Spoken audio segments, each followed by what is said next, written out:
O Brasil, por causa da sua política protecionista, acabou fazendo os investimentos se concentrasse em automóveis, caminhões, em rodovias, que também são as mais caras e as menos eficazes. Ou seja, se a gente parar para pensar, foi um erro de governo a gente tomar esse tipo de atitude, enquanto o mundo inteiro aí o transporte de carga é feito em ferrovias. O Brasil tem é o país, é o segundo maior produtor de veículos do mundo. 25% do PIB brasileiro e 15% da mão de obra estão na indústria automobilística. Essa indústria não vai parar, não. Ela vai aumentar e ela vai ficar cada vez mais forte, vamos dizer assim, forte em todos os sentidos.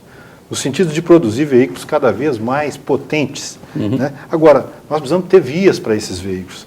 Não adianta nós dizermos, olha, a imprudência. A imprudência sempre existiu, existe e sempre vai existir. Nós temos que proteger os prudentes dos imprudentes. E o que mata, Fernando, em rodovias, chama-se colisão frontal.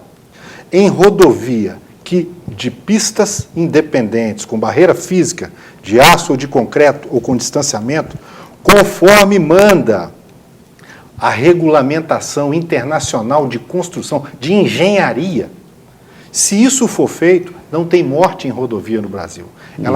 Elas caem consideravelmente. Um acidente com capotamento, uma saída de pista, uma derrapagem, há chances de sobrevivência. Um acidente de colisão frontal, a chance de sobrevivência cai 92%. Então, veja bem, nós temos que ser práticos. O país tem que encarar que ele tem uma frota de veículos hoje crescente, que as pessoas têm acesso ao carro, vão comprar carro, são apaixonadas por carro. Se o indivíduo tem um carro 1000, na primeira oportunidade ele muda para 1.6. Se ele tem 1.6, na primeira ele muda para um 2.0. Se ele tem um 2.0, ele quer uma caminhonete. Mas eu acho porque que nós ele é temos apaixonado que pensar com o carro. também. Nós Né? temos que pensar então nós numa temos questão. que encarar isso.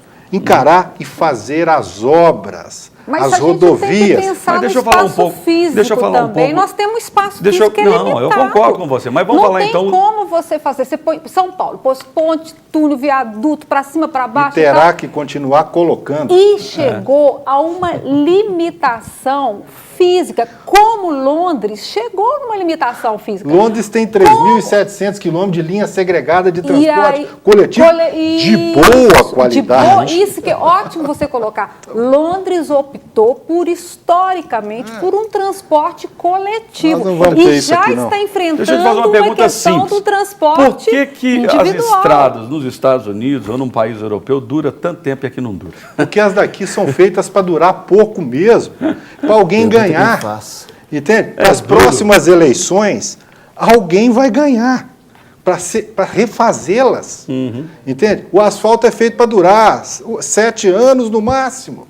Nós temos a malha rodoviária do estado de Minas Gerais, o Proacesso, que foi muito bem feita, muito bem pavimentada, né? Tudo asfaltadinho, bonitinho, sinalizado, mas não tem acostamento. Se o seu carro tem uma pane e você precisa parar, você está correndo o risco, você tem que parar e sair correndo, porque o que vier atrás vai te levar. Ou seja, nós temos que encarar isso. O país tem que encarar que ele tem que investir em infraestrutura. Por quê? Porque ele optou pelo carro. Né? A Europa optou pelo transporte coletivo, como nós já falamos, Londres tem 3.700 quilômetros de linhas segregadas de transporte coletivo. Nós não temos. Nós temos 43 quilômetros de metrô, capenga, mas capenga. BRT vai resolver o nosso problema? Ô, gente, deixa de ingenuidade. É claro que não vai. A cidade precisa de monotrilho, de metrô, de trens suburbanos, VLT. Mas eu acho que isso é interessante. Ele está colocando assim, a opção, a proposta é transporte coletivo. E não ficar enchendo, porque tem uma limitação física. Eu acho que assim, é bacana ter carro, todo mundo tem, eu acho que é bacana deslocar, e em todos os países as pessoas deslocam, tem o carro, tem, mas nos centros urbanos não existe mais espaço físico de você ficar colocando carro.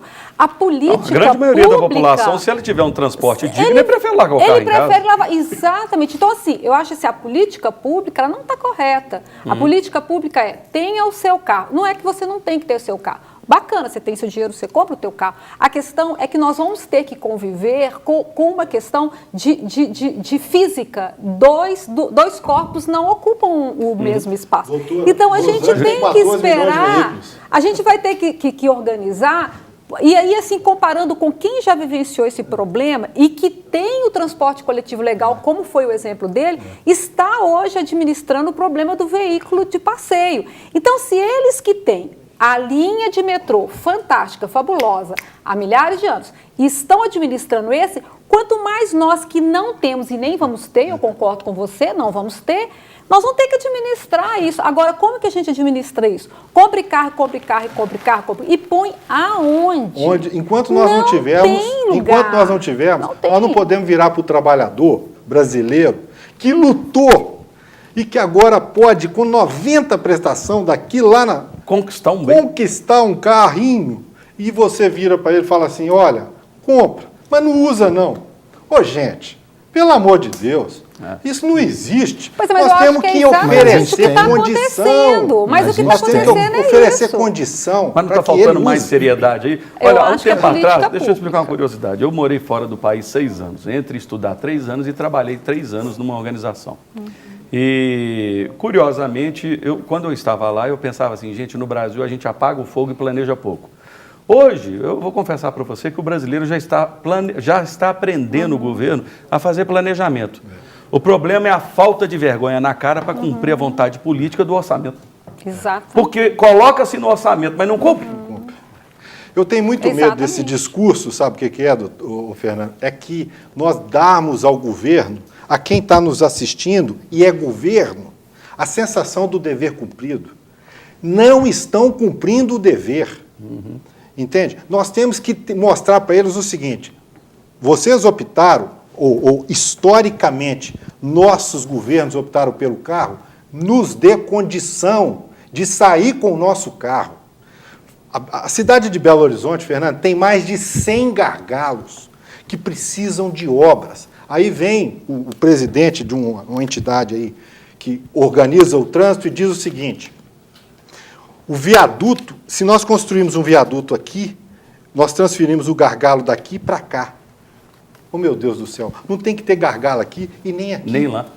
Nós temos que ter condição que as pessoas, vias expressas na cidade, para que o indivíduo que passa aqui na porta e que não tem que passar aqui na porta, possa ter um sistema de vias interligadas que tira ele do engarrafamento, que não permita que ele sofra um infarto dentro do carro. É o que está acontecendo. Deixa eu puxar um pouco de conversa aqui do Ronilson para ele poder falar um pouco. Tem gente que está sonhando em ter seu carrinho aí, você já comprou seu carrinho e fica assim, poxa, eu quero tirar carteira. Eu quero saber um pouquinho aqui, Ronilson, é o seguinte, desses que vão ajudar a entupir as ruas de Belo Horizonte ou da outras capitais com um veículozinho, quais são os medos normalmente, as causas da pessoa ter medo de dirigir? Explica aí. Antes de mostrar as causas, eu concordo com ele. O camarada, ele fica a vida inteira juntando o seu dinheirinho, e ele tem o direito de realizar o seu sonho e comprar o seu carro. Mas quando ele compra o seu carro, ele tem medo de dirigir. Os fatores já mencionados, né, com relação à imprudência do outro, ou os próprios gargalos, que eu até comentei com ele, a Cristiano Machado, criaram lá algumas pistas que você começa a andar nela, de repente ela some e entra na cerca. Eu passei com um cliente meu lá semana passada não, em dezembro, que eu cheguei dos Estados Unidos agora, e eu vi a cerca toda amassada.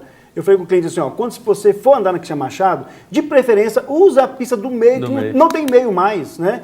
Hora você está no meio, de repente você está na esquerda, você cai para a direita, você não tem meio mais, mas pelo menos para você evitar essas pegadinhas, anda no meio para a direita. E a direita tem o fator dos ônibus, dos caminhões. Aqui em Belo Horizonte tem uma avenida que todo mundo faz uma pegadinha dela. É uma avenida, mas ela chama Anel Rodoviário. Mas o anel, ele é uma avenida hoje em dia. O anel, ele virou. Essa que nós temos de fato. Pois é. É verdade. É verdade. E, no entanto, eu acabei de sair de uma entrevista, um senhor de 64 anos, né, de idade, 65 anos de idade. Ele tirou carteira em 2001 e a filha dele já havia passado pelo processo comigo de voltar a dirigir, tinha medo, e o medo dela era o quê? O outro, o outro imprudente que está atrás, o outro que buzina a qualquer momento, está na frente, o sinal está fechado, o outro está buzinando, né? O sinal está fechado, o outro está saindo, que o motoqueiro é assim. O sinal do pedestre começou a piscar, ele já sai. Só que ele esquece que de lá ainda está verde e ele entra. Por isso que o doutor comentou esse índice alto de acidente com motociclistas e motoqueiros, né? Devido a essa imprudência dessa pressa. Nós vivemos no tempo do fast food. Tudo tem que ser rápido. Né? Desorganização facilita Sem dúvida. acidente. Uma cidade organizada, um país organizado, com estradas organizadas, com vias organizadas, os acidentes tendem a Mas também cair.